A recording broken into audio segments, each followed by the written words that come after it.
सभी भाई बहनों को जय मसीह की। आज हम एक विषय के ऊपर चर्चा करेंगे कि पिता को क्या भाया है। और हम प्रभु का वचन यशायाह 53 अध्याय और उसका 10 वचन में पढ़ते हैं। तो भी यहोवा को यही भाया कि वह उसे कुचले। प्रभु अपने वचन के पढ़े जाने पर आशीष दे। मेरे भाई बहनों, पिता को ये भाया, परमेश्वर को ये अच्छा लगा, ये भाया कि वह उसे कुचले, अर्थात यीशु मसीह को कुचले, जो उसका प्रिय पुत्र है, जिसके बारे में उसने गवाही दी, यह मेरा प्रिय पुत्र है जिससे मैं अत्यंत प्रसन्न हूं। तो पिता को क्यों भाया कि वो उसे कुचले? और वजह यहाँ अगर हम प्रभु के वचन में 53 अध्याय के 5 वचन में पढ़ें तो एक साफ वजह है। वह हमारे अपराधों के लिए घायल किया गया, हमारे अधर्म के कामों के कारण कुचला गया, हमारी शांति के लिए उस पर ताड़ना पड़ी, हमारी चंगाई के लिए उसके ऊपर कोड़े बरसे। मेरे भाई बहनों, वह हमारे अपराधों के कारण, हमारे अधर्म के कामों के कारण कुचला गया। प्रभु की स्तुति हो। उसके कुचले जाने से क्या हुआ? बाइबल बताती है उसका रूप यहां तक बिगाड़ दिया गया कि वो मनुष्य जैसा न जान पड़ता था। वो इतना बिगड़ गया, इतना कुचला गया। ये इसलिए हुआ कि आप और मैं जो बिगड़े हुए थे, आपकी शकल और मेरी शकल जो बिगड़ी हुई थी पाप के कारण, उसे वो रिकवर करे और अंश अंश करके अपनी जैसी बना दे। प्रभु की स्तुति हो। वो कुचला इसलिए गया क्योंकि परमेश्वर ने एक बड़ी प्रतिज्ञा दी थी। उत्पत्ति 3 अध्याय के 15 वचन में वहां लिखा था कि तेरे वंश और इसी स्त्री के वंश के बीच में मैं बैर उत्पन्न करूंगा और वह तेरे सर को कुचलेगा और तू उसकी एड़ी को डसे। और यहाँ बाइबल में साफ लिखा है कि वह तेरे सर को कुचलेगा। असल में मेरे भाई बहनों, जब क्रूस के ऊपर प्रभु यीशु मसीह कुचले जा रहे थे, जब पिता का भयंकर प्रकोप, क्रोध और न्याय उनके ऊपर था, तो प्रभु यीशु मसीह के कुचले जाने के कारण शैतान का सिर क्रूस के ऊपर कुचला गया और प्रभु यीशु ने उस शैतान के सिर को कुचल दिया। जो उत्पत्ति 3 अध्याय 15 वचन की प्रतिज्ञा थी वो पूरी हुई।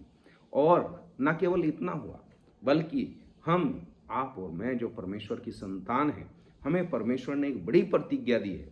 रोमियो 16 अध्याय के 20 वचन में लिखा है, शांति का परमेश्वर शीघ्र ही शैतान को तुम्हारे पांव से कुचलवा देगा। तो मेरे भाई बहनों, पहला पॉइंट है, परमेश्वर को ये भाया, यहोवा को ये भाया कि वह उसे कुचले, यीशु मसीह को कुचले। दूसरा, पिता को क्या भाया है?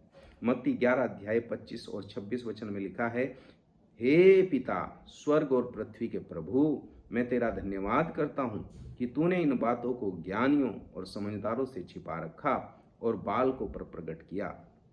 हाँ हे पिता, क्योंकि तुझे यही भाया। पिता को यही भाया कि जो बातें ज्ञानियों और समझदारों से छिपी हुई हैं वो बालकों पर, अबोध बच्चों पर, उन बिल्कुल छोटे बच्चों के ऊपर जो आप और मेरे जैसे अयोग्य और नालायक लोग हैं, ऐसे लोगों के ऊपर प्रकट कर दे। प्रभु की स्तुति हो। वो भेद की बातें जो समझदारों से छिपी हुई हैं, वो बातें परमेश्वर ने अपने बच्चों के ऊपर, अपने बालकों के ऊपर प्रकट की है। ये दूसरी बात है, ये दूसरा पॉइंट है जो पिता को भाया। और तीसरा, क्या चीज पिता को भाया? लूका 12 अध्याय और उसके 32 वचन में ऐसा लिखा है, हे छोटे झुंड, मत डर, क्योंकि तुम्हारे पिता को यही भाया है कि तुम्हें एक राज्य दे। प्रभु की स्तुति हो। हमें एक गीत गाते हैं, पिता को भाया है हमें एक राज्य वो दे, दुनिया की सृष्टि से पहले बनाया है। पिता को यह भाया है, पिता को यह अच्छा लगा कि आपको एक राज्य दे। और उस राज्य की खास बात क्या है? बाइबल बताती है मत्ती 25 अध्याय के 34 वचन में, हे मेरे पिता के धन्य लोगों, आओ उस राज्य के अधिकारी हो जाओ जो जगत की आदि से तुम्हारे लिए तैयार है। इसकी पहली खास बात है, ये जगत के शुरुआत से आपके लिए तैयार है। प्रभु की स्तुति हो। और अगर हम इब्रानियों 12 अध्याय के 28 वचन में पढ़ते हैं तो उस राज्य के बारे में लिखा है, वो राज्य जो हिलने का नहीं, स्थिर राज्य है। प्रभु की स्तुति हो। उस राज्य के बारे में लिखा है 11 अध्याय इब्रानियों 11 अध्याय के 10 वचन में अगर हम पढ़ें तो वहां लिखा है, उस स्थिर नेव वाले नगर की बाट हम जोते। एक बड़ा प्यारा एक और गीत है, हम उस स्थिर नेव वाले नगर की बाट अब जोते हैं। प्रभु की स्तुति हो। उसका रचने वाला और बनाने वाला स्वयं परमेश्वर है। तीसरा, उस राज्य के बारे में एक और लिखा है 11 अध्याय के 16 वचन में, पर में एक उत्तम अर्थात स्वर्गीय देश के अभिलाषी हैं। स्वर्गीय देश है, वो स्वर्गीय है। प्रभु की स्तुति हो। और प्रभु यीशु मसीह ने अपने चेलों से कहा यूहन्ना 14 अध्याय के 2 वचन में, मेरे पिता के घर में बहुत से रहने के स्थान हैं, यदि ना होते मैं तुमसे कह देता। देखो मैं तुम्हारे लिए स्थान तैयार करने जाता हूँ। प्रभु की स्तुति हो।